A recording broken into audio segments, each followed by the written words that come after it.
let's move on to. I don't even know what to call this guy. A guy that's accused of doing anything, doing things in real life worse than what they're even claiming the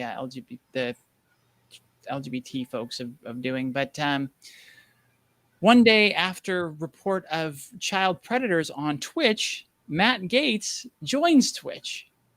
In a little twist of irony there, what's going on here?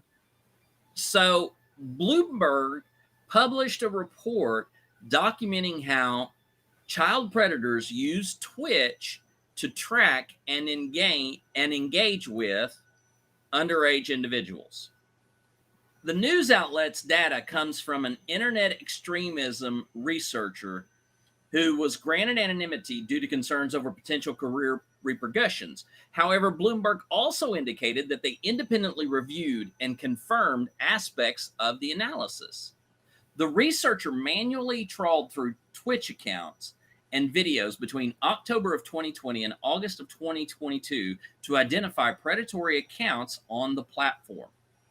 One of the criteria for an adult account to be considered predatory was if it followed at least 70% children or young teenagers.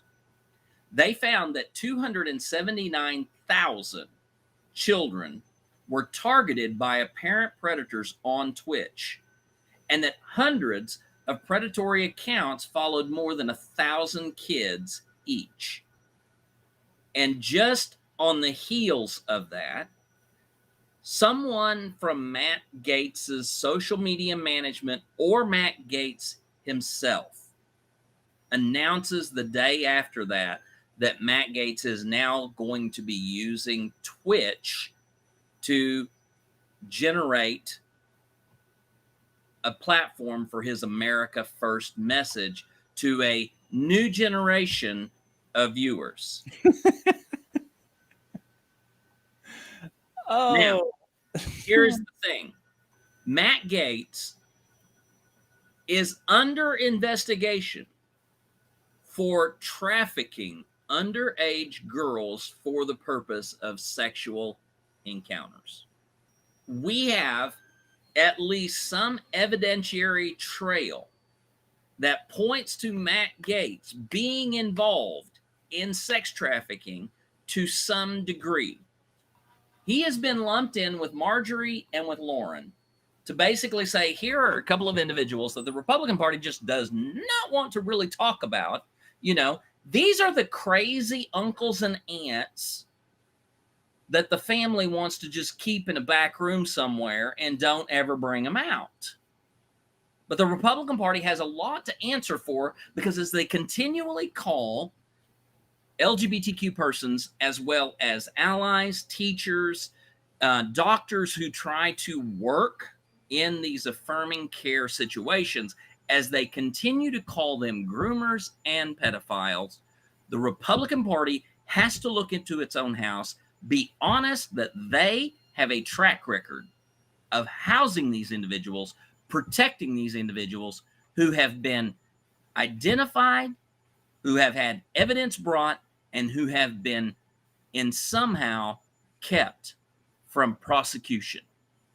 It is time for the Republican Party to step up and do something about their own house before they go pointing at the LGBTQ community. Well, there's two things to say on that. One, the effective strategy that they've implemented is to point and say that the other people are doing the horrible things to distract from the fact that they are.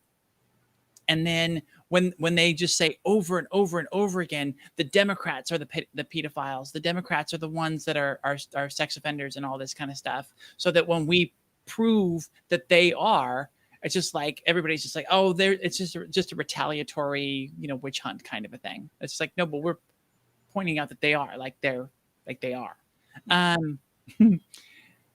The other thing is their great white knight of recent times went on TV and said, well, he was recorded. He didn't realize he was on a hot mic, but said that he assaulted underage women, that he went into locker rooms at beauty pageants, a lot of times involving underage girls, and that he would just grab them in their genitals, and nobody would do anything about it because he was a celebrity. This is what he admitted to having done, and became president. So they're like, this is the type of people we need to have.